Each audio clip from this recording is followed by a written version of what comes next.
Hi all, നമ്മുടെ G K simplified എന്ന് പറഞ്ഞ ഈ ചാനൽ തുടങ്ങിയപ്പോൾ ഞാൻ നിങ്ങളോട് പറഞ്ഞിരുന്നു ജി കെ പഠിപ്പിക്കൽ മാത്രമാണ് എൻ്റെ ഉദ്ദേശമെന്ന്.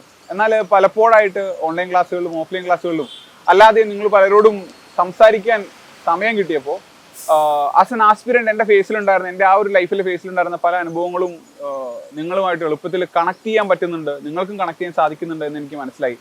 അപ്പോൾ ഇടയ്ക്കൊക്കെ ക്ലാസ്സുകളല്ലാത്ത സമയത്ത് ഇടയ്ക്കൊക്കെ ഇതുപോലെ ഓരോ അനുഭവങ്ങൾ പങ്കുവയ്ക്കാമെന്നും ഞാൻ കരുതുകയാണ്.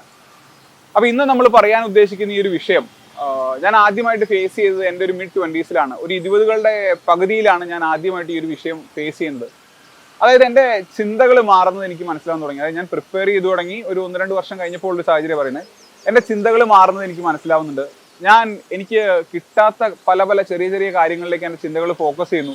അതിൽ ഞാൻ കൂടുതൽ വിഷമിക്കുന്നു. എന്നാൽ ഞാൻ അതുവരെ അച്ചീവ് ചെയ്ത കാര്യങ്ങളുണ്ട്, വളരെ വലിയ കാര്യങ്ങൾ അല്ലെങ്കിൽ വളരെ സന്തോഷം തരുന്ന കാര്യങ്ങളുണ്ട്, അതിനൊന്നും വേണ്ടത്ര മൂല്യം കൊടുക്കുന്നില്ല. എപ്പോഴും ഒരു ആശങ്കയാണ്, പലപ്പോഴും കടുത്ത മാനസിക പ്രതിസന്ധി നമുക്കുണ്ടാകും. നമുക്ക് ഇഷ്ടമുള്ള കാര്യങ്ങൾ ചെയ്യുമ്പോൾ സന്തോഷം കിട്ടുന്നില്ല. എല്ലാം കൂടെ ചുരുക്കി പറഞ്ഞു കഴിഞ്ഞാൽ നമ്മുടെ നെഞ്ചിൽ വലിയൊരു കല്ലെടുത്ത് വെച്ചതുപോലെയാണ്. എന്നാൽ പറയത്തക്ക പ്രശ്നങ്ങൾ എനിക്കുണ്ടോ? എനിക്കില്ല. എന്നാൽ പറയത്തക്ക സന്തോഷവും എനിക്കില്ല. അപ്പോൾ ഈ ഒരു വിഷയമാണ് ഞാൻ ഇന്ന് നിങ്ങളുമായിട്ട് ചർച്ച ചെയ്യാനായിട്ട് ആഗ്രഹിക്കുന്നത്. ഇതെന്താണെന്ന് ഞാൻ സ്വയം ഒന്ന് പഠിച്ചു നോക്കിയപ്പോൾ എൻ്റെ ഒരു സുഹൃത്ത്, ഒരു തെറാപ്പിസ്റ്റ് ഉണ്ട്, മൂപ്പരെ കണ്ടു നോക്കിയപ്പോൾ മൂപ്പര എന്നോട് പറഞ്ഞു, എടാ ഇത് ഒരു പക്ഷേ ഒരു മിഡ് ലൈഫ് ക്രൈസിസിൻ്റെ തുടക്കമായിരിക്കാം. പക്ഷെ ഞാൻ കേട്ടിട്ടുള്ളത് ഈ മിഡ് ലൈഫ് ക്രൈസിസ് തുടങ്ങുന്നത് ഒരു late 30s അല്ലെങ്കിൽ early 40s, 30കളുടെ അവസാനമോ 40കളുടെ തുടക്കം എന്നാണ്. എന്നാൽ എനിക്കും എൻ്റെ പല സുഹൃത്തുക്കൾക്കും ഒരുപക്ഷെ വീഡിയോ കാണുന്ന നിങ്ങളിൽ പലർക്കും നിങ്ങളുടെ 20കളിൽ ഈ ഒരു മിഡ് ലൈഫ് ക്രൈസിസ് എന്ന് പറയുന്ന സാധനം വന്നു തുടങ്ങിയിട്ടുണ്ടാകാം. അപ്പം ഇന്നത്തെ ഒരു വീഡിയോയിൽ ഞാൻ ഫേസ് ചെയ്ത ചില കാര്യങ്ങൾ, അതിനെ ഓവർകം ചെയ്യാനായിട്ട് ഞാൻ ഇപ്പോഴും ശ്രമിച്ചുകൊണ്ടിരിക്കുകയാണ്. എന്തൊക്കെയാണ് ഞാൻ ചെയ്യുന്നത് തുടങ്ങിയ കാര്യങ്ങളാണ് പറയാനായിട്ട് ആഗ്രഹിക്കുന്നത്. ഒരു പക്ഷേ നിങ്ങളിൽ 1-2 പേർക്കെങ്കിലും ഇത് ഹെൽപ്ഫുൾ ആവുമെന്ന് ഞാൻ വിശ്വസിക്കുന്നു. അപ്പോൾ ഇന്നത്തെ വീഡിയോയുടെ ഒരു ഉദ്ദേശം ഇതാണ്: mid life crisis in your 20s. നമ്മുടെ 20കളിൽ നമ്മൾ ഫേസ് ചെയ്യുന്ന ഒരു കടുത്ത മാനസിക പ്രതിസന്ധി, and how to find a proper balance between your studies and your personal life. പഠനവും പേഴ്സണൽ ലൈഫും തമ്മിൽ എങ്ങനെ ഒരു ബാലൻസ് കണ്ടുപിടിക്കാം.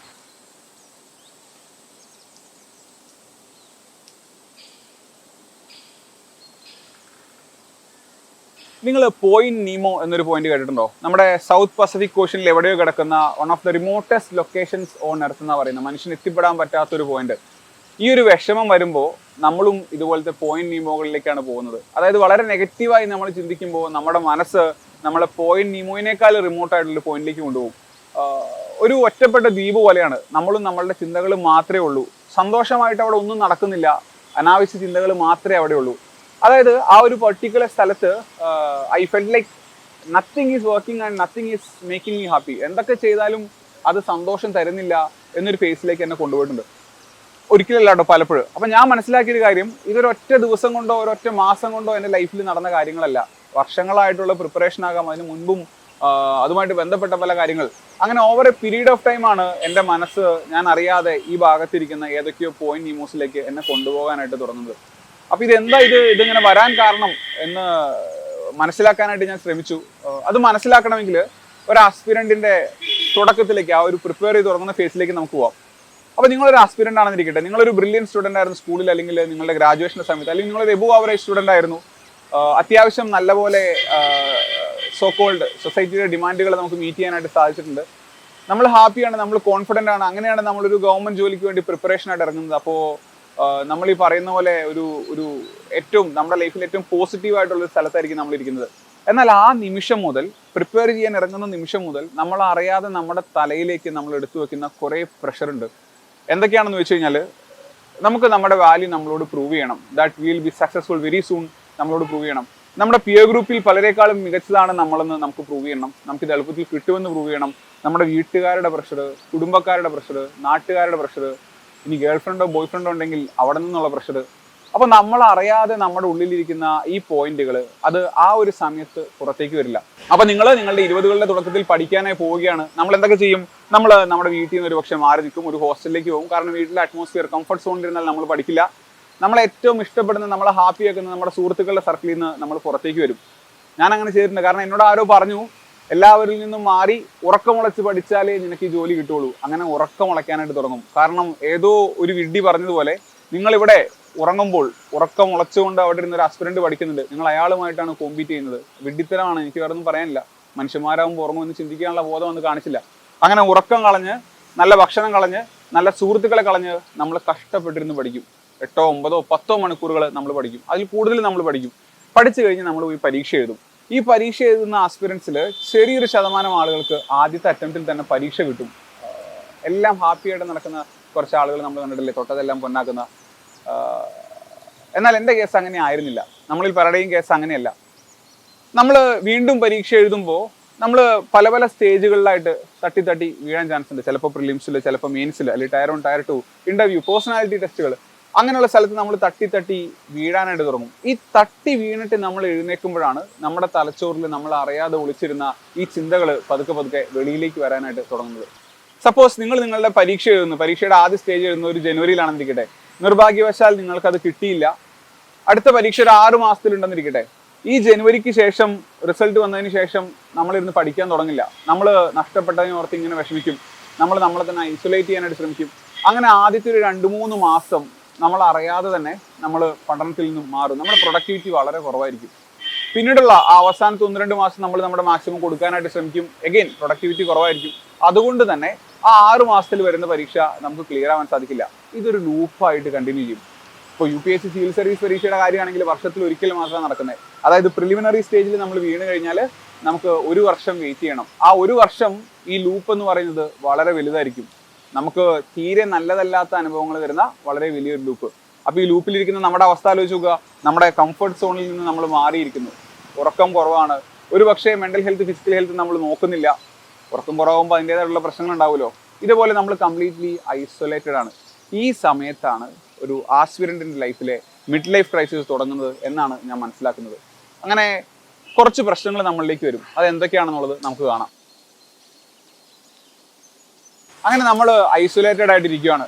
നമ്മുടെ മുന്നിലേക്ക് ആദ്യം വരുന്നത് നമ്മൾ എപ്പോഴോ മാറ്റി നിർത്താൻ ശ്രമിച്ച ഈ സോഷ്യൽ മീഡിയ എന്ന് പറയുന്ന പ്ലാറ്റ്ഫോമാണ്. പേര് സോഷ്യൽ മീഡിയ എന്നാണെങ്കിൽ ഇത് ആക്ച്വലി ആൻറ്റി സോഷ്യൽ മീഡിയ ആണെന്ന് പലപ്പോഴും തോന്നിയിട്ടുണ്ട്. കാരണം ശരിക്കും ജീവനുള്ള എക്സിസ്റ്റ് ചെയ്യുന്ന ഒരു സൊസൈറ്റിയിൽ നിന്ന് അത് നമ്മളെ പുറത്തേക്ക് കൊണ്ടുവരികയാണ്. അവർ നമ്മളെ കൊണ്ടുപോകുന്ന ഒരു ലോകം മിക്കവാറും ഒക്കെ ഫേക്ക് ആണെന്നാണ് ഞാൻ വിശ്വസിക്കുന്നത്. ആ ലോകത്ത് ജീവിക്കുന്ന ആളുകൾ, അവർ കാണിക്കുന്ന കാര്യങ്ങൾ, അവരുടെ എക്സ്പ്രഷൻസ്, ഇതൊക്കെ ഇതിൽ മജോറിറ്റിയും ഫേക്ക് ആണെന്നാണ് ഞാൻ വിശ്വസിക്കുന്നത്. അപ്പോൾ അങ്ങനെ നമ്മൾ കാണുന്ന ഒരു ലോകം, നമുക്ക് കിട്ടാത്തൊരു ലോകം, നമുക്ക് കിട്ടാത്ത സന്തോഷം കിട്ടുന്ന ആളുകൾ, ഒരുപാട് ഫെയിം കിട്ടുന്ന ആളുകൾ, വലിയ വലിയ സെലിബ്രിറ്റീസ് അല്ലാട്ടോ ഞാൻ പറയുന്നത്, ഈ സോക്കോൾഡ് സോഷ്യൽ മീഡിയ സ്റ്റാർസിനെ പറ്റിയാണ്. പെട്ടെന്ന് ഫെയിം കിട്ടുന്ന ആളുകൾ, ഈ ആളുകളെ നമ്മൾ കാണുമ്പോൾ എവിടേക്കോ ഒരു അസൂയ തോന്നും. എനിക്ക് അസൂയ തോന്നിയിട്ടുണ്ട്. എനിക്ക് എവിടേക്കോ ഒരു അസൂയ തോന്നിയിട്ടുണ്ട്. എൻ്റെ പിയർ ഗ്രൂപ്പിനോട് തോന്നിയിട്ടുണ്ട്. അപ്പോൾ നമ്മുടെ പ്രശ്നം എന്താണെന്നറിയോ? നമ്മൾ ഇതുവരെ കാണാത്ത, നമ്മൾ മീറ്റ് ചെയ്യാത്ത, ശരിക്കും സന്തോഷം ഉണ്ടോ എന്ന് പോലും നമുക്കറിയാത്ത ഒരു കൂട്ടം ആളുകളെ വെച്ച് നമ്മളെ താരതമ്യം ചെയ്യാൻ തുടങ്ങും. അതാണ് അടുത്ത പ്രശ്നം, അൺനെസസറി കമ്പാരിസൺ വിത്ത് അതേഴ്സ്. നമ്മൾ മറക്കുന്നൊരു കാര്യം എന്താണെന്നറിയോ? ഒരു ആസ്പിരന്റിനെ സംബന്ധിച്ചിടത്തോളം, അല്ലെങ്കിൽ ഒരു വ്യക്തിയെ സംബന്ധിച്ചിടത്തോളം, നമ്മുടെ കോമ്പറ്റീഷൻ ആദ്യം നമ്മളോട് തന്നെയായിരിക്കണം. ഇത് ഞാൻ പറഞ്ഞല്ല കേട്ടോ, ഇത് വലിയ ചങ്ങാതി പറഞ്ഞാണ്. ഇന്നത്തെ ഞാൻ ഇന്നലത്തെ ഞാനുമായിട്ട് കോമ്പറ്റീഷൻ നടത്തണം. നാളത്തെ ഞാൻ ഇന്നത്തെ ഞാനുമായിട്ട് കോമ്പറ്റീഷൻ നടത്തണം. അങ്ങനെ ഞാൻ ഇമ്പ്രൂവ് ചെയ്യാനായിട്ട് ശ്രമിക്കണം. എന്നാൽ സോഷ്യൽ മീഡിയയുടെ ലോകത്ത് അത് നടക്കുന്നില്ല. ഇവരുമായിട്ട് നമ്മൾ ഒന്ന് കോമ്പീറ്റ് ചെയ്യാൻ ശ്രമിക്കും. നമ്മൾ ഇവരുടെ പോലെ കൂളാവാൻ ശ്രമിക്കും, മാസ്സാവാൻ ശ്രമിക്കും. അപ്പോൾ ലൈക്കോ ഷെയറോ വ്യൂസോ കിട്ടാത്തതുകൊണ്ട് നമ്മൾ വീണ്ടും ഉൾവലിയും.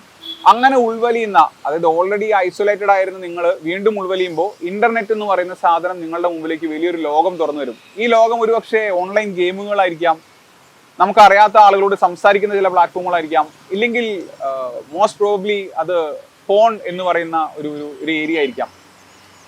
എവിടെയൊക്കെയോ നമ്മൾ മാറ്റി നിർത്താൻ ആഗ്രഹിച്ച സ്ഥാനത്തിലേക്ക് നമ്മൾ അറിയാതെ തന്നെ നമ്മൾ എത്തുകയാണ്. അതിലേക്ക് എത്തുമ്പോൾ നമുക്ക് എന്തൊക്കെയോ പ്ലഷർ കിട്ടുകയാണ്. പ്രിപ്പയർ ചെയ്യുമ്പോൾ കിട്ടാത്ത ഒരു പ്ലഷർ ഈ മേഖലകൾ നമുക്ക് തരും. നിങ്ങൾ ശ്രദ്ധിച്ചാൽ അറിയാം, ഞാനാകട്ടെ നിങ്ങളിൽ പലരും ആകട്ടെ, നമുക്ക് ഈ ഒരു ഫോൺ എന്നുള്ള സാധനത്തിലേക്ക് നമ്മൾ എത്തുന്നത്, അല്ലെങ്കിൽ അതൊരു മോശം അഡിക്ഷനായി മാറുന്നത് നമ്മുടെ ഈ mid-20s-ലാണ്. അതിൻ്റെ ഏറ്റവും പ്രധാനപ്പെട്ട കാരണം എന്ന് എല്ലാവരും പറയുന്നത് ഒറ്റപ്പെടലാണ്.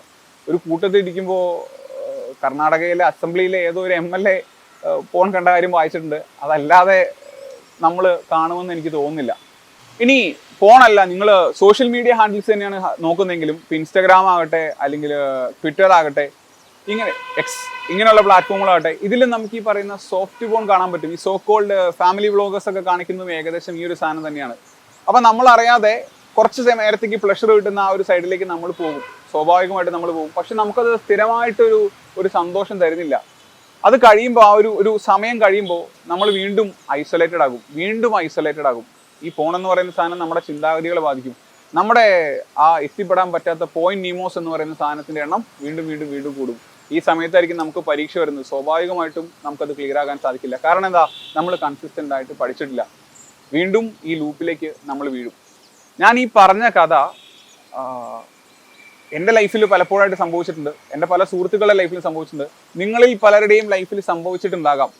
കഥ ഏകദേശം സെയിം ആയിരിക്കും. കഥാ സാഹചര്യങ്ങൾ മാറുമായിരിക്കും, കഥാപാത്രങ്ങൾ മാറുമായിരിക്കും. ഈ വിജയുടെയും ചില അല്ലു അർജുൻ്റെ ഒക്കെ സിനിമകൾ കാണുമ്പോൾ ഒരു 10 സിനിമ കണ്ടു കഴിഞ്ഞാൽ ഏകദേശം ഒരേ ത്രെഡായിരിക്കും. പക്ഷേ മൂപ്പരുടെ ബാക്ക്ഗ്രൗണ്ടും കഥാപാത്രങ്ങളും പേരും മാറും. അതുപോലെ തന്നെയാണ് ഞാൻ മനസ്സിലാക്കിയിട്ടുള്ളത്. പലർക്കും ഈ ഒരു പ്രശ്നം നമ്മുടെ 20കളുടെ പകുതിയിൽ ഉണ്ടാകാൻ തുടങ്ങും. അപ്പോൾ പ്രശ്നങ്ങൾ ഏകദേശം നമ്മൾ ചർച്ച ചെയ്തു. ഇനി ഞാനൊരു കാര്യം ചോദിക്കട്ടെ. നമുക്ക് ഒരൊറ്റ ജീവിതമാണുള്ളത്. ഇത് കഴിഞ്ഞാൽ അത് തീർന്നു. അപ്പോൾ പ്രശ്നങ്ങളില്ലാതെ ജീവിക്കുക എന്ന് പറഞ്ഞു കഴിഞ്ഞാൽ അത് പോസിബിൾ ആണെന്ന് എനിക്ക് തോന്നുന്നില്ല. ഇതിനൊരു പരിഹാരം നമുക്ക് കണ്ടെത്താൻ സാധിക്കുമോ? ഞാൻ എന്തൊക്കെ ചെയ്തിട്ടുണ്ട്, അല്ലെങ്കിൽ എനിക്ക് ചുറ്റുമുള്ള ആളുകൾ എന്തൊക്കെ ചെയ്യുന്നത് ഞാൻ കണ്ടിട്ടുണ്ട്. ഞാൻ അത് പറഞ്ഞുതരാം. ചില സൊല്യൂഷൻസ് നിങ്ങൾക്ക് വർക്കാവുമോ എന്നുള്ളത് നിങ്ങൾ നോക്കുക. ഒന്ന്, never ever isolate your self from the society. സമൂഹത്തിൽ നിന്നും നമ്മളെ കംപ്ലീറ്റ് ആയിട്ട് മാറ്റി നിർത്തരുത്. കാരണം സമൂഹത്തിന്റെ ഒരു പരിച്ഛേദമാണ് ഓരോ വ്യക്തിയും എന്ന് പറയുന്നത് സത്യമാണ്. പക്ഷേ the society is not always supportive. എപ്പോഴും നമ്മളെ സപ്പോർട്ട് ചെയ്യുന്ന തലേ ചുവന്ന് നടക്കുന്ന ഒരു സാധനമല്ല സൊസൈറ്റി. അതുകൊണ്ട് നമുക്ക് ഇഷ്ടമുള്ള ആളുകളെ തിരഞ്ഞെടുക്കുക. ഏകദേശം ഒരേ ലക്ഷ്യത്തിൽ പ്രവർത്തിക്കുന്ന, നിങ്ങളൊരു കോമ്പറ്റേറ്റീവ് പരീക്ഷയ്ക്ക് തയ്യാറെടുക്കുകയാണെങ്കിൽ അങ്ങനെ, നിങ്ങളൊരു കമ്പനി സ്റ്റാർട്ട് ചെയ്യാൻ തയ്യാറെടുക്കുകയാണെങ്കിൽ അങ്ങനെ ഒരേ ലക്ഷ്യത്തിൽ പ്രവർത്തിക്കുന്ന, ഒരേപോലെ ചിന്തിക്കുന്ന, അതായത് നമ്മൾ എപ്പോഴെങ്കിലും ഒക്കെ തളർന്നു കഴിഞ്ഞാൽ നമ്മളെ കൂടെ നിർത്താൻ കഴിയുന്ന ആളുകളെ, ഒരു പിയർ ഗ്രൂപ്പിനെ കണ്ടെത്തുക. Particularly if you are an aspirant, നിങ്ങൾ അങ്ങനെ ഒരു പിയർ ഗ്രൂപ്പിനെ കണ്ടെത്തണം. 4-5 പേരടങ്ങുന്ന ഒരേ ലക്ഷ്യത്തിന് വേണ്ടി പ്രവർത്തിക്കുന്ന ഒരു പിയർ ഗ്രൂപ്പ്. ഈ പിയർ ഗ്രൂപ്പിൽ ഒരാൾ തളരുമ്പോൾ മറ്റേ ആൾക്ക് പൊക്കാനായിട്ട് സാധിക്കണം. ആ പിയർ ഗ്രൂപ്പ് എപ്പോഴും നിങ്ങളെ സഹായിക്കും. അതിൽ യാതൊരു സംശയവും വേണ്ട. രണ്ടാമത്തെ പോയിന്റിലേക്ക് വരാം. സോഷ്യൽ മീഡിയ കംപ്ലീറ്റ് ആയിട്ട് അവോയ്ഡ് ചെയ്യാൻ പറഞ്ഞൊരു തന്ത്രവൈബ് ഞാൻ കളിക്കുന്നില്ല. പക്ഷേ ഈ 1 മിനിറ്റിൽ താഴെയുള്ള സാധനങ്ങളൊക്കെ ഉണ്ടല്ലോ, ജസ്റ്റ് നമ്മുടെ അറ്റൻഷൻ മാത്രം സീക്ക് ചെയ്യുന്ന ചില സാധനങ്ങൾ, ചെറിയ ചെറിയ ഷോർട്സ്, ചെറിയ ചെറിയ റീൽസ്, ഇത് മാക്സിമം നിങ്ങൾ അവോയ്ഡ് ചെയ്യാനായിട്ട് ശ്രമിക്കുക. നിങ്ങൾക്ക് സന്തോഷം തരുന്നില്ലെങ്കിൽ ആ സോഷ്യൽ മീഡിയ പ്ലാറ്റ്ഫോം നിങ്ങൾ ഡിലീറ്റ് ചെയ്ത് കളഞ്ഞോളൂ. 200-300 ഫോളോവേഴ്സ് നഷ്ടപ്പെട്ടു കഴിഞ്ഞാൽ നമുക്ക് ഒന്നും നഷ്ടപ്പെടാൻ പോകുന്നില്ല എന്നുള്ളത് നിങ്ങൾ മനസ്സിലാക്കണം. രണ്ടാമത്തെ കാര്യം, വീഡിയോ കാണാതിരിക്കണമെന്നൊന്നും ഞാൻ പറയുന്നില്ല. ഇപ്പോൾ എൻ്റെ കൂടെ പഠിച്ച് ജോലി കിട്ടിയ ആളുകൾ, ഒരാളും ഇങ്ങനെ കംപ്ലീറ്റ് ആയിട്ട് ഐസൊലേറ്റ് ചെയ്തൊരു വീഡിയോ കാണാത്തവരൊന്നുമില്ല. അവർ കാണും. അവരൊരു ദിവസം 1 മണിക്കൂർ 2 മണിക്കൂറൊക്കെ സിനിമ കാണാനോ അല്ലെങ്കിൽ അവർക്ക് ഇഷ്ടമുള്ള സീരീസ് കാണാനൊക്കെ മാറ്റി വെച്ചിട്ടുണ്ട്. പക്ഷേ ബാക്കി 8-9 മണിക്കൂർ അവർ പ്രൊഡക്റ്റീവായിട്ട് ഇരുന്ന് പഠിക്കുക. അപ്പോൾ നിങ്ങൾ ചെയ്യേണ്ട ഒരു കാര്യം, ഒരു സജഷനാണ്, വീഡിയോ കണ്ടോളൂ. മിനിമം 10 മിനിറ്റ് അല്ലെങ്കിൽ 15 മിനിറ്റെങ്കിലും ലെങ്ത് ഉള്ള ഒരു വീഡിയോ നിങ്ങൾ കാണുക. അല്ലാതെ ഈ 1 മിനിറ്റിന്റെ സാധനം ലൂപ്പടിച്ച് ഇങ്ങനെ തട്ടി കാണരുത്. ഒരു സിനിമ കാണാൻ നിങ്ങൾ ഇരിക്കുകയാണെങ്കിൽ ഒരു ബ്രേക്ക് ഇല്ലാതെ ഒരു സിനിമ കാണാനായിട്ട് ശ്രമിച്ചു നോക്കി. പണ്ടൊക്കെ നമ്മൾ ചെറുപ്പത്തിൽ ടി വിയിൽ കാണുമ്പോൾ 2.5 മണിക്കൂറിന്റെ സിനിമ 4 മണിക്കൂറിൽ നമ്മുടെ പരസ്യങ്ങൾ അടക്കം വരും. ഈ 4 മണിക്കൂർ നമ്മളിരുന്ന് കണ്ടിട്ടില്ലേ? അപ്പോഴൊക്കെ നമുക്കൊരു അറ്റൻഷൻ സ്പാൻ ഉണ്ടായിരുന്നു. ഇപ്പോൾ സായിപ്പിന്റെ ഭാഷയിൽ പറഞ്ഞാൽ ബ്രെയിൻ റോട്ട് എന്നൊരു സാധനം, നമ്മുടെയൊക്കെ തലച്ചോറ് ചീഞ്ഞു തുടങ്ങിയിട്ടുണ്ട്. സത്യം പറഞ്ഞാൽ എനിക്കൊക്കെ ഇടയ്ക്ക് എൻ്റെ തലച്ചോറ് ചീഞ്ഞ മണം അറിയാനുണ്ട്. ഒരു ഉദാഹരണം പറഞ്ഞു കഴിഞ്ഞാൽ, പഞ്ചാബി ഹൗസ് എന്ന് പറയുന്ന സിനിമയിലെ രമണനെ എല്ലാവർക്കും അറിയാം. ഞാൻ ക്ലാസ്സുകളിൽ പിള്ളേരോട് ചോദിച്ചപ്പോൾ പലരും വായ വിളിച്ച് ഇരിക്കാറുണ്ട് ഉത്തരം. ഈ രമണന്റെ മുതലാളിയുടെ പേര് സിനിമയിൽ വളരെ കുറച്ച് സമയത്തേ പറയുന്നുള്ളൂ. രമണന്റെ മുതലാളിയുടെ പേരാണ് ഗംഗാധരൻ മുതലാളി. ഇതുപോലെ അയാൾ കഥ എഴുതുകയാണെന്നുള്ള സിനിമയിൽ നമ്മുടെ ലാലേട്ടൻ ഒരു മാസികയ്ക്ക് വേണ്ടി കഥ എഴുതുന്നുണ്ട്. എനിക്ക് ആ മാസികയുടെ പേര് ഓർമ്മയുണ്ട്. പക്ഷെ ഞാൻ ഈ അടുത്ത് കണ്ട സിനിമകൾ എടുത്തു കഴിഞ്ഞാൽ, ഇപ്പോൾ ദുരന്തറിലെ ലീഡ് കഥാപാത്രത്തിന്റെ പേര് എനിക്ക് അറിഞ്ഞൂടാ. സർവ്വമായി ഞാൻ വളരെ ആസ്വദിച്ച് കണ്ടൊരു സിനിമയാണ്. അതിൽ നീമ്പോളിയുടെ കഥാപാത്രത്തിന്റെ പേര് പെട്ടെന്ന് ചോദിച്ചാൽ എനിക്ക് അറിഞ്ഞൂടാ. അപ്പൊ ഇത്രയും വർഷം മുന്നേ എൻ്റെ തലച്ചോറ് പ്രവർത്തിച്ച രീതിയിലല്ല ഇപ്പൊ പ്രവർത്തിക്കുന്നത്. അതിനൊരു പ്രധാനപ്പെട്ട കാരണം എനിക്ക് അറ്റൻഷൻ നഷ്ടപ്പെട്ടു പോകുന്നു എന്നുള്ളതാണ്. എനിക്ക് അറ്റൻഷൻ കിട്ടുന്നില്ല എന്നുള്ളത് കേട്ടോ, എനിക്ക് അറ്റൻഷൻ കൊടുത്തൊരു കാര്യത്തിൽ ഫോക്കസ് ചെയ്യാൻ കഴിയുന്നില്ല എന്നുള്ളതാണ്. അടുത്തൊരു point, if you are watching porn, try to quit porn. പറയാൻ ഏറ്റവും എളുപ്പവും ചെയ്യാൻ ഏറ്റവും ബുദ്ധിമുട്ടുള്ള ഒരു കാര്യമാണ് ഈ പോണോഗ്രഫി അഡിക്ഷൻ നിർത്തുക എന്നുള്ളത്. ഒരു ഞാൻ എവിടെ വായിച്ചതാണ്, എനിക്ക് എവിടെയൊന്നും ഓർമ്മയില്ല. ഒരാഴ്ചയിൽ 2 തവണയെങ്കിലും നമ്മൾ ഫോൺ കാണുന്നുണ്ടെങ്കിൽ നമ്മൾ ഒരു ഫോൺ അഡിക്റ്റ് ആണ്, ആ ഒരു കാറ്റഗറിയിലേക്ക് നമ്മൾ വന്നു കഴിഞ്ഞു. അപ്പോൾ നമ്മൾ ആ ഒരു ഫേസിലാണ് നിൽക്കുന്നതെങ്കിൽ അതിൽ നിന്നും തിരിച്ചു വരാനായിട്ട് ശ്രമിക്കുക. കാരണം എന്താണെന്നറിയോ, ഇത് നമുക്കൊരു ഇമ്മീഡിയറ്റ് പ്ലഷർ നൽകുന്നു എന്നതിലുപരി നമ്മളിൽ ഉണ്ടാക്കുന്ന ഡാമേജുകൾ, നമ്മൾ ചിന്തിക്കുന്ന കാര്യങ്ങൾ, നമ്മൾക്ക് വളരെ ക്ലോസ് ആയിട്ടുള്ള ആളുകളെ പറ്റി നമ്മൾ നോക്കിക്കാണല്ലോ, നമ്മുടെ ചിന്താഗതികൾ മാറും. നിങ്ങൾക്ക് പലർക്കും അത് ഫീൽ ചെയ്തിട്ടുണ്ടാവും. ഒരു പക്ഷേ ആ ഒരു ഫേസിലേക്ക് നിങ്ങൾ പോകുന്നുണ്ടെങ്കിൽ അത് മോശമാക്കരുത്, തിരിച്ചു വരിക. ശ്രമിച്ചിട്ടും തിരിച്ചു വരാൻ കഴിയുന്നില്ലെങ്കിൽ ഒരു തെറാപ്പിസ്റ്റിനെ കാണാം. അതിന് യാതൊരു സംശയമില്ല. പണ്ടത്തെ ആളുകൾ പറയുന്ന പോലെ തെറാപ്പിസ്റ്റിനെ കാണാൻ പോയി കഴിഞ്ഞാൽ അയ്യോ ഇവനെന്തോ പ്രശ്നമുണ്ട്, അത് നോക്കേണ്ട കാര്യമില്ല. നമ്മുടെ മനസ്സാണ്, നമുക്ക് വേണമെങ്കിൽ നമുക്കൊരു തെറാപ്പിസ്റ്റിനെ കാണാൻ സാധിക്കണം. ഓക്കെ, അടുത്തൊരു കാര്യം ഞാൻ പ്രധാനമായിട്ടും ചെയ്തത്, എൻ്റെ പ്രിപ്പറേഷൻ ഫേസിൽ എൻ്റെ കൂട്ടുകാർ വിളിച്ച കല്യാണമൊക്കെ ഞാൻ സ്കിപ്പ് ചെയ്തു. ഇടയ്ക്ക് ഞാനൊരു കല്യാണം കഴിച്ചു, അതിന് അവർ വിളിച്ചപ്പോൾ അവർ വന്നു. പക്ഷെ അവർ വിളിച്ച കല്യാണം അല്ലെങ്കിൽ അവരുടെ ഫാമിലി ഫംഗ്ഷൻസ് ഒക്കെ ഞാൻ സ്കിപ്പ് ചെയ്തു. ഞാൻ ആ ശീലം നിർത്തി. ഞാൻ ഫംഗ്ഷൻസ് തുരുതുര അറ്റൻഡ് ചെയ്യാൻ ശ്രമിച്ചു. എന്നെ ഇറിറ്റേറ്റ് ചെയ്യുന്ന ബന്ധുക്കളുടെയും ഫംഗ്ഷൻ ഞാൻ അറ്റൻഡ് ചെയ്യാൻ ശ്രമിച്ചു. അപ്പോൾ ഒരു ഗുണം എന്താണെന്നറിയോ, ഞാൻ ഈ സോഷ്യൽ മീഡിയയിലൂടെ കാണുന്ന ചിരിച്ചുകൊണ്ടിരിക്കുന്ന വളരെ ഹാപ്പിയാണെന്ന് വിചാരിക്കുന്ന ആളുകൾ ശരിക്കും അങ്ങനെ അല്ല എന്ന് എനിക്ക് മനസ്സിലാവും. അപ്പോൾ മറ്റുള്ളവൻ്റെ ദുഃഖത്തിൽ സന്തോഷം കണ്ടെത്തുക എന്നുള്ളതല്ല, നമ്മൾ ദുഃഖിച്ചിരിക്കുന്നത് പോലെ ഈ ഹാപ്പി ആയിട്ട് കാണിക്കുന്ന ആളുകൾക്കും ദുഃഖമുണ്ടെന്ന് മനസ്സിലാവും. അത് അൺനെസസറി ആയിട്ട് ഒരാളെ കമ്പയർ ചെയ്യാനും ഞാൻ മോശമാണ്, ഈ നെഗറ്റീവ് സെൽഫ് ടോക്ക് ഉണ്ടല്ലോ, എന്നെ കൊണ്ട് കൊള്ളില്ല, അത് കുറയ്ക്കാനായിട്ട് ഭയങ്കര ഹെൽപ്പ് ചെയ്യും. പിന്നെ നല്ല ഭക്ഷണം കിട്ടും, അതാണ് മറ്റൊരു കാര്യം. അടുത്തൊരു കാര്യം ഞാൻ ശീലിച്ചത്, ഞാൻ വളരെ വൈകിയാണ് എൻ്റെ വീടിനടുത്തൊരു വായനശാല ഉണ്ട് അല്ലെങ്കിൽ അതിനകത്ത് പുസ്തകങ്ങളുണ്ട് എന്നൊരു റിയാലിറ്റിയിലേക്ക് വരുന്നത്.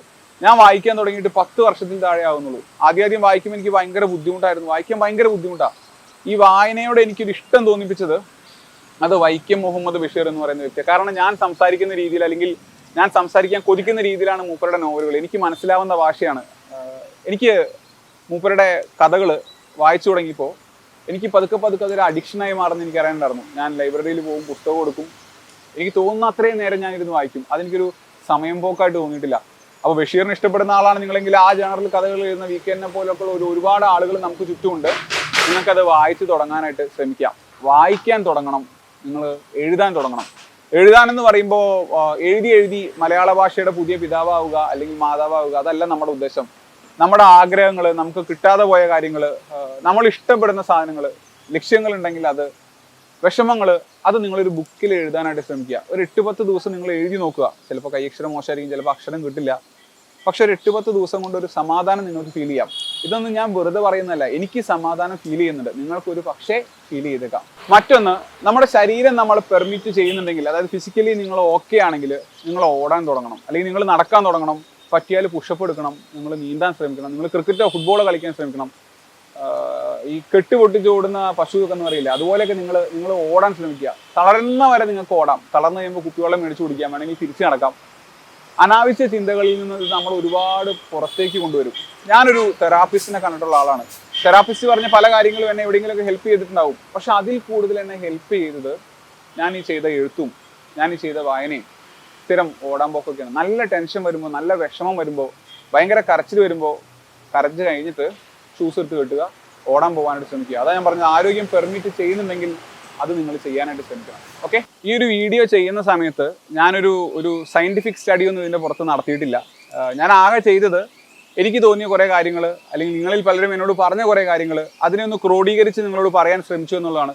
ഇതിൽ ഞാൻ ആകെ ഇട്ടൊരു എക്സ്ട്രാ എഫേർട്ട്, എൻ്റെ ഒരു അനിയത്തിയുണ്ട്, സൈക്കോളജിസ്റ്റ് ആണ് അനുകുഞ്ഞ, അവളെ വിളിച്ചിട്ട് കുറച്ച് കാര്യങ്ങൾ ചോദിച്ചു, ഇങ്ങനെയൊക്കെ ആണെങ്കിൽ എന്തൊക്കെ ചെയ്യാൻ പറ്റും. ഈ കാര്യങ്ങളെ ഞാൻ ഇതിലാകെ ഉൾപ്പെടുത്തിയിട്ടുള്ളൂ. അല്ലാതെ ഇത് കൂടാതെ ഒരു ഭയങ്കര ഒരു സയൻറ്റിഫിക് അനാലിസിസ് ആയിട്ട് ഇതിനെ കാണരുത്.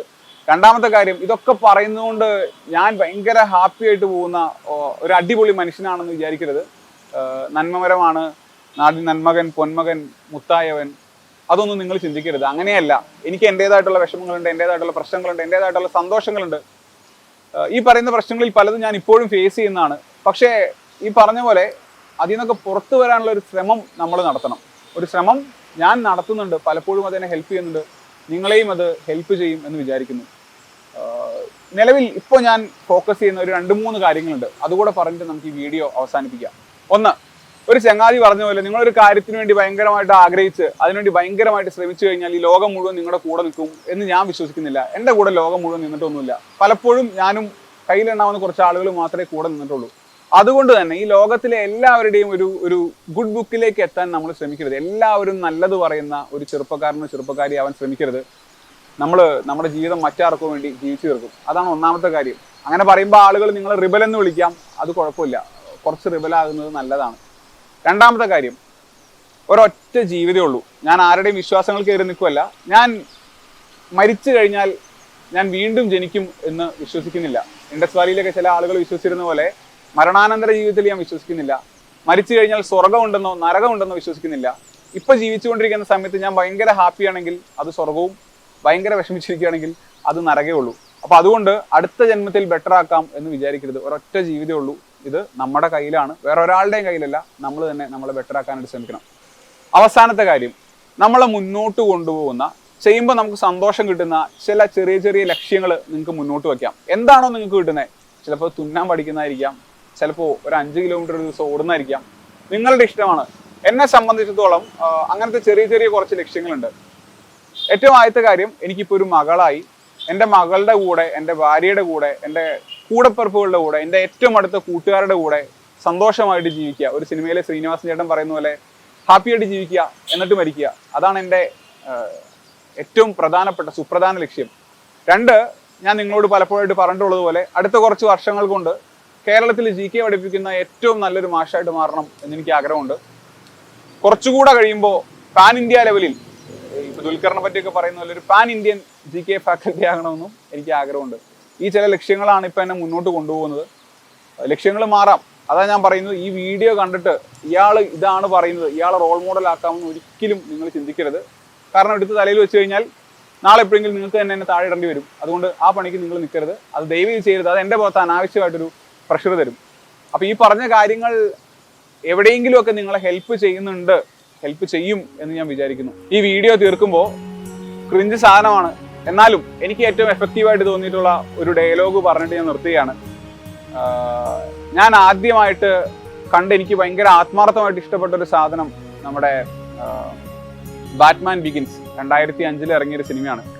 അപ്പോൾ സബ്ടൈറ്റിൽ ഇടാതെ ഇംഗ്ലീഷ് മനസ്സിലാവില്ല. അതുകൊണ്ട് അതിൽ പല ഡയലോഗും ആദ്യം മനസ്സിലായിട്ടില്ല. പിന്നീട് ഒരുപാട് തവണ കണ്ടപ്പോൾ അതിലെ ബ്രൂസ് വെയിനോട്, നമ്മുടെ ബാറ്റ്മാനോട്, മൂപ്പരുടെ അച്ഛനും പിന്നെ മൂപ്പരുടെ മെന്ററും ചോദിക്കുന്ന ഒരു ഡയലോഗ് ഉണ്ട്. Why do we fall? നമ്മൾ എന്തുകൊണ്ടാണ് വീഴുന്നത്? So that we can learn to pick ourselves up. അത് പറയുമ്പോൾ ശരിക്കും എൻ്റെ രോമം എഴുന്നേറ്റിരിക്കുന്നുണ്ട്. ഞാൻ പല സ്ഥലങ്ങളിലും അത് എഴുതി വെച്ചിട്ടുണ്ട്. നമ്മൾ എന്തിനാ വീഴുന്നത്? നമ്മൾ ഒന്നുകൂടെ എഴുന്നേറ്റ് നടക്കാം. ആ ഒരു പാഠത്തിന് വേണ്ടി നമ്മൾ വീഴുന്നത്. വീണ്ടും വീഴാം, വീണ്ടും എഴുന്നേറ്റ് നടക്കാം. ഇതൊരു ക്രിഞ്ചായിട്ട് തോന്നാം, പക്ഷെ എന്നെ ഭയങ്കരമായിട്ട് പുഷ് ചെയ്യുന്ന ഒരു ഡയലോഗാണിത്. അതുപോലെ എന്തെങ്കിലുമൊക്കെ നിങ്ങൾക്ക് ഉണ്ടാകും.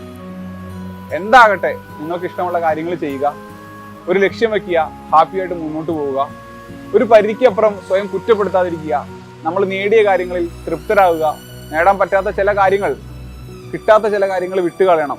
ജീവിതം ഒന്നേ ഉള്ളൂ. പരീക്ഷ പാസ്സായാലും ഇല്ലെങ്കിലും അത് ഹാപ്പിയായിട്ട് നമ്മൾ ജീവിക്കണം.